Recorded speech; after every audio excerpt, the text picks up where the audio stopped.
সুপ্রিয় দর্শক শ্রোতা, আসসালামু আলাইকুম। কেমন আছেন? এয়ার ডিজাইন অ্যান্ড প্ল্যানিং কনসালটেন্টের পক্ষ থেকে সবাই স্বাগতম। আপনারা দেখতে পাচ্ছেন আমি একটি বাথরুমের ভিডিও দেখাচ্ছি। এটি কি টাইলস করা হয়েছে। এখানে টাইলস করা আছে দেখতে পাচ্ছেন, এখানে ওয়াল টাইলস দেখতে পাচ্ছেন এবং এটি হচ্ছে ফ্লোর টাইলস। সুন্দর কম্বিনেশন করে এই টাইলসটি করা হয়েছে। এখানে দেখেন, এখানে একদিকে ভেন্টিলেটর রয়েছে আর একদিকে অ্যাডজাস্ট ফ্যান, দুইটা অংশই রেখে দিয়েছি। কারণ কি, ফিউচারে যদি আপনার অ্যাডজাস্ট ফ্যান ইউজ করে থাকেন, অ্যাডজাস্ট ফ্যান কোনো কারণে যদি নষ্ট হয়ে যায় ওই জায়গাটা ভেঙে ফেলতে হবে, কোনো প্রবলেম হয়। এই জন্য আপনার অবশ্যই ভেন্টিলেশন লাগবে। এবং এই বাথরুমটা দেখতে পাচ্ছেন, এই বাথরুমটা এখানে রয়েছে 5 ফিট এবং লম্বায় আমাদের রয়েছে 9 ফিটের মতো বাথরুম।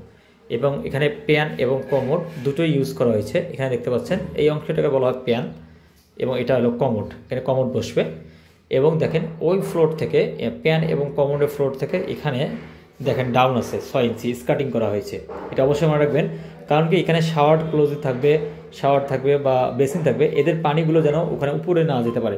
এই জন্য এখানে দেখেন আউটলেট একটা দেওয়া হয়েছে, যত এখানে হাউজের পানি রয়েছে সব পানি এদিক দিয়ে প্রবেশ করে চলে যাবে। আর ফ্লোর টাইলসগুলো আমি আপনাকে দেখাচ্ছি। এই ফ্লোর টাইলসগুলোর সাইজ এখানে রয়েছে 16 ইঞ্চি বাই 16 ইঞ্চি এবং ওয়াল টাইলস যেটা ব্যবহার করেছি আমরা, এটি আছে 1 feet by 2 feet wall tiles ব্যবহার করা হয়েছে। আর এখানে অংশ দেখেন, এখানে আমাদের গেট মেইন এন্ট্রি হলো, এটা মেইন এন্ট্রি আসার পরে এই বেডরুমে আসার পরে এখানে দেখেন শাওয়ার ক্লোজার এখানে দেওয়া আছে। এখানে শাওয়ার ক্লোজার হবে এবং শাওয়ারের যে লাইনটা এখানে থাকবে এবং বেসিন এই কোণের মধ্যে থাকবে। এবং এখানে আসার পরে আমাদের এটা কিন্তু আমাদের উত্তর সাইড, এটা হলো উত্তর সাইড, অপর পশ্চিম। তার মানে আমাদের যে প্যানটি বা কমোডটা আছে সেটা উত্তর এবং দক্ষিণ কোণের বরাবরে রয়েছে। এখানে দেখতে পাচ্ছেন।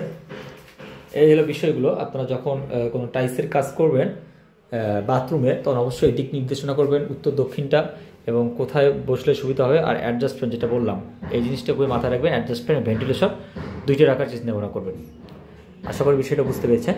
আর সিলিংটা দেখতে পাচ্ছেন, সিলিংটা আমাদের আস্তর রং করে আস্তরকে দেওয়া হবে এবং আস্তরের জন্য দেখেন উপরের যে টাইলসের মধ্যে একটু গ্যাপ রাখা হয়েছে, যখন এটি আস্তর করা হয়ে যাবে এটির সাথে একত্রিত হয়ে যাবে। এবং এই অংশটা দেখতে পাচ্ছেন, এটা আমাদের কলাম রয়েছে, সেই কলামটা সুন্দরভাবে আমরা টাইলস করে দিয়েছি। এখানে দেখেন এই কাটিং করে দিয়ে টাইলস করে দেওয়া হয়েছে সুন্দরভাবে। আর এখানে দেখতে পাচ্ছেন, এখানে আপনার টেপ লাইন দেওয়া আছে পাশেই, বাথরুমের প্যানের পাশে টেপ লাইন থাকবে এবং অন্যান্য যে জিনিসগুলো ছিল সবগুলো এখানে ফিটিং করা হয়েছে। সবাই ভালো থাকবেন। আশা করি আপনারা দেখতে পাচ্ছেন আমি যেগুলো বিষয় বললাম, এগুলো খেয়াল রাখবেন। আর আমাদের এই পেজটি এবং এই চ্যানেলটি সাবস্ক্রাইব দিয়ে এবং ফলো দিয়ে পাশে থাকবেন। আসসালামু আলাইকুম।